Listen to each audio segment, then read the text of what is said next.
What's up, guys? I'm gonna continue the Grunfeld Saga. I'm gonna analyze some more games, so let's get started. Let's get right onto it. No wasting time, okay?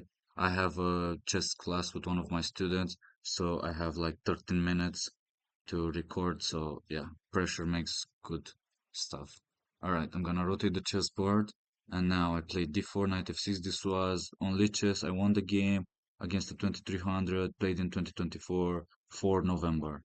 Okay, and he played the Jobava London, so this is relevant. This is good for you guys because you learn how to play with black basically. Just develop the pieces, control the center, and then castle.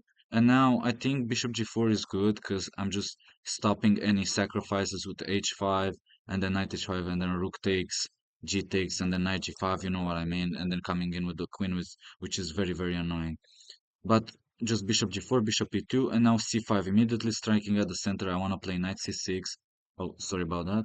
Immediately I want to play knight c6, I want to play queen a5 and so on. Just want to hit the center and I want to hit his king and everything because he kind of made some weaknesses over here. I'm gaining some tempi, gaining the initiative, and I'm gaining good development. Queen d2 showing his hand to castle queenside, but he's wasting a lot of time and the queen is kind of passive. So I just develop, I gain more activity. I don't really care about this take c5. It shows in green, but maybe there's queen a5 or something like that, or knight e4. Anyway, I'm playing very actively.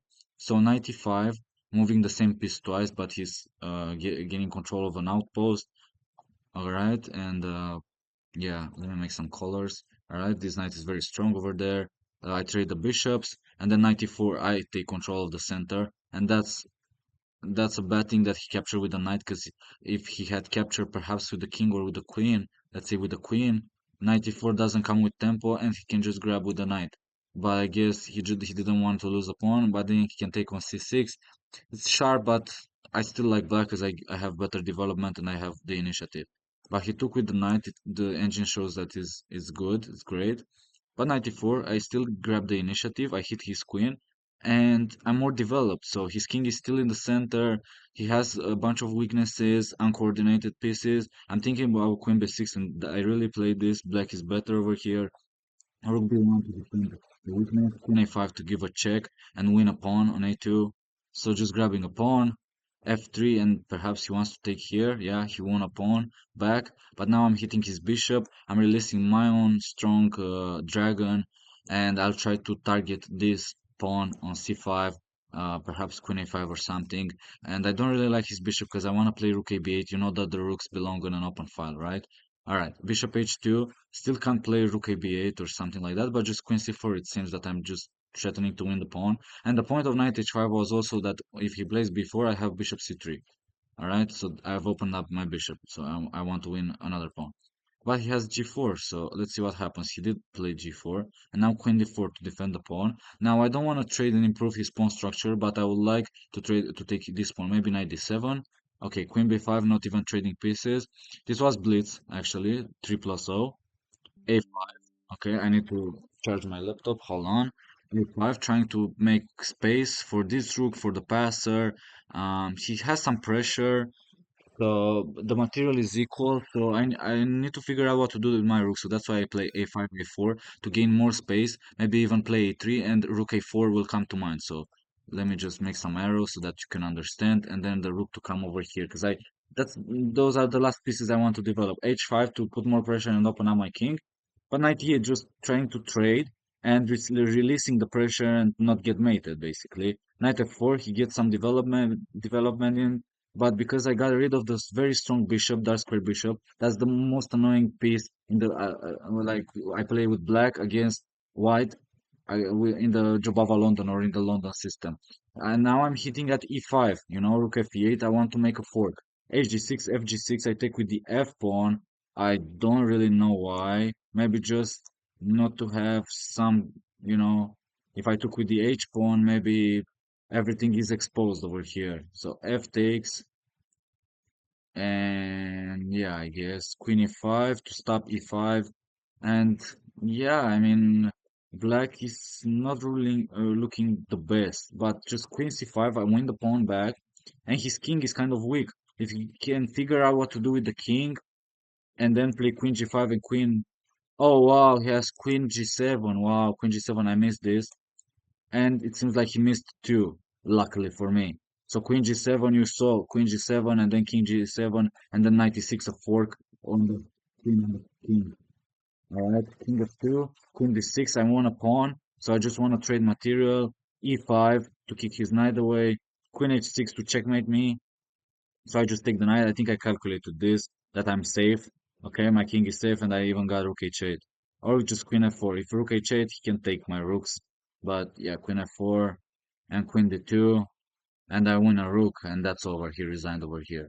All right, next game. Let's see. I need to find the Grunfeld.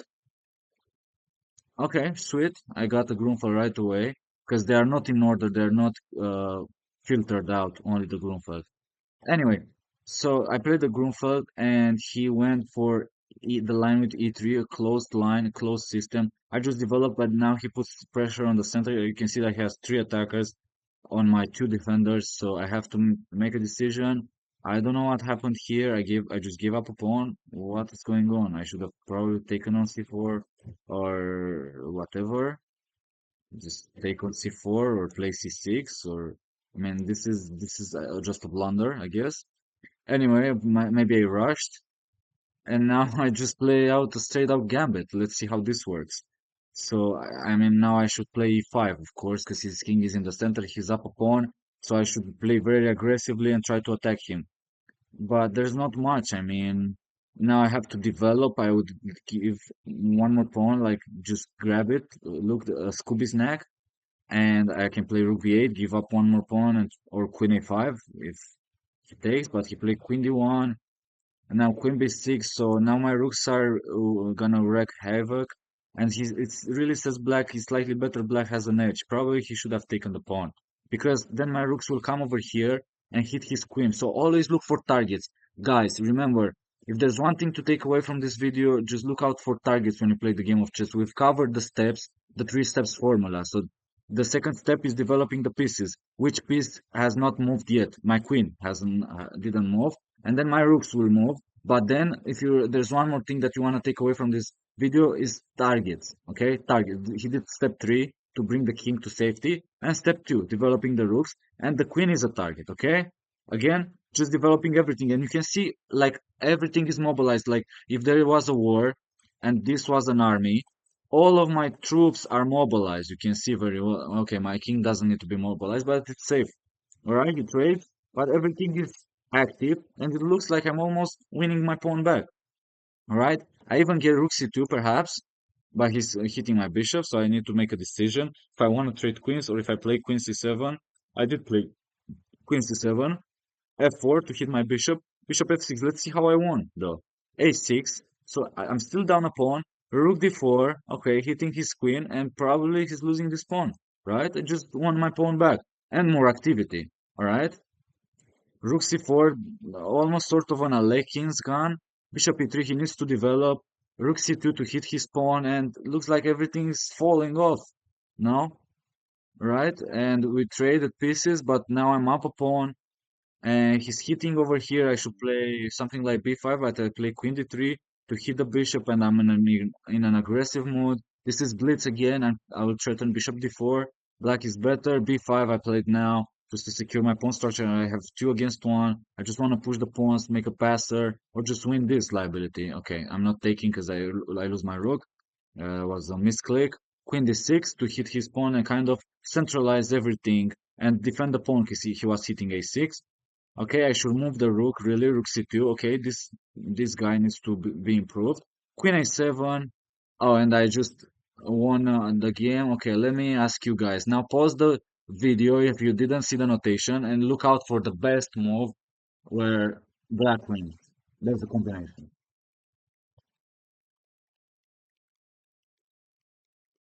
Of course, rook takes f2. Rook takes f2, and then you got bishop d4. But let's see, he has queen a8, and I don't win the queen anymore. So he did play queen f2, and that's the point of the combination, and bishop d4, and you win the queen, but he can't block with rook e3, but there's queen c5. If you saw this, you're brilliant. And I just end up being up a piece, king f1, and bishop c4, even winning the queen again. All right. If he had gone here, then you can see that queen c1 and or something like that, or bishop c4, or just queen c1. He blocks. I can trade and win a2, and I'm up a bishop. I'll push the pawns, and I just win the game, right? Okay, I put these moves like Agadmator says to put the pieces or put the rest of the game. But anyway, he had some queen a8, king g7, and now to take the rook. But I still look good, like with the bishop pair. This is crushing. Like black has a decisive advantage. You can see the engine over there. Maybe bishop d4, maybe there's queen f4. He should really play king g3. Everything loses over here. But even this loses. I should have g5 and it's all over because of the pin. Anyway, on to the next. I won. I won this one. Let's see. Let's look for one more, and you can see that this it was not a Grunfeld, but let's look at it because it was also the four. Anyway, it's like on the aspect of a Grunfeld, like a delayed Grunfeld.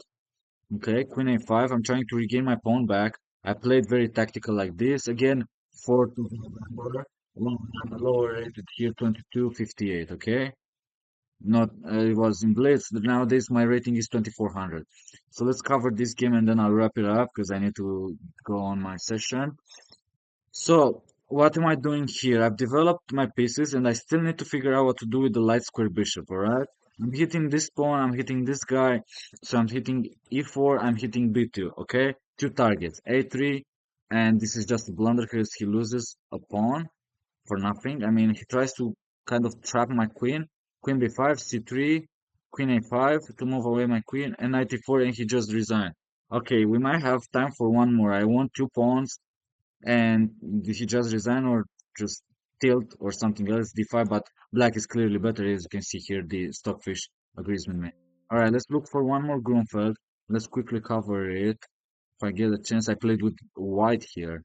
I played with white against the, and so I'm not gonna cover this one. Okay, this is a Grunfeld. All right.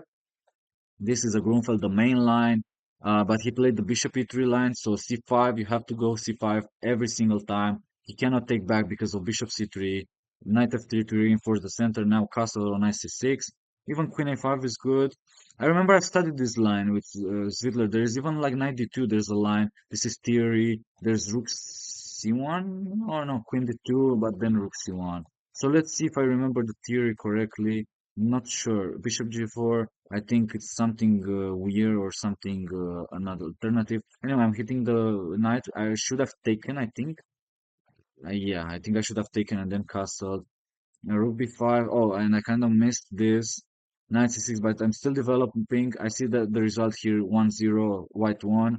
Rook a8, I'm developing the pieces. He's up a pawn, so I don't want to trade queens. I move back. He's developing now. e5, I'm trying to hit the center. Knight a5, I'm trying to find some play with knight c4 or something. Queen d7. Yeah, he just got a very good position. I never took the knight though. I should have, probably. And now he's hitting my queenside structure, so I should have probably taken the knight and come up with the queen d7 and queen h3 or queen d7 immediately. So I kind of wasted time. Rook d8 doesn't make any sense because he has such a strong structure. I should aim for f5 if anything. Rook d8 is just a waste of time. This is the case of step 2, like developing this guy that has never been developed, or maybe rook d8, rook d6, but it's just a waste of time. Anyway, so, oh, I was threatening bishop f8, so I really trapped his rook and knight c4. I won the exchange, and now I took on e4 instead of a6. He's also threatening knight e5, so why not just bishop f3, or what's the move here for black? I don't get it. What am I supposed to do? f6? Oh, wow. F6 and then keep the, oh, I understand, because here he can just take, and what is clearly better, because even though he's down the exchange, he can take this guy, and yeah, everything collapses. So F6, and only white is slightly better, so this is really a blunder. F6 just I mean, without F6 it's a blunder. This is a great move. This is a brilliant move, excellent move. Yeah, because I'm reinforcing these two pawns, the structure. If he plays b5, I guess rook b8 or something, or no, I take e4, okay, and then I'm leaving these guys. It's like who on who, like a race, I'm threatening the knight, I'm threatening this pawn. I want to attack the king, so he will try to merge the pawns, but it's tricky. It's tricky. The white is still slightly better, but here white has a clear advantage. So knight e5. So I blundered with queen takes c4 instead of f6. Knight takes e5, rook d5, and it seems like he can make a fork, but his knight is also hanging. He just takes the bishop and probably pushes the pawn or something. Oh, he threatens mate. Yeah, f6 is kind of required, but I play queen d4, and this pawn should win, no? Yeah. I tried to threaten checkmate, and these pawns are really winning with the bishop.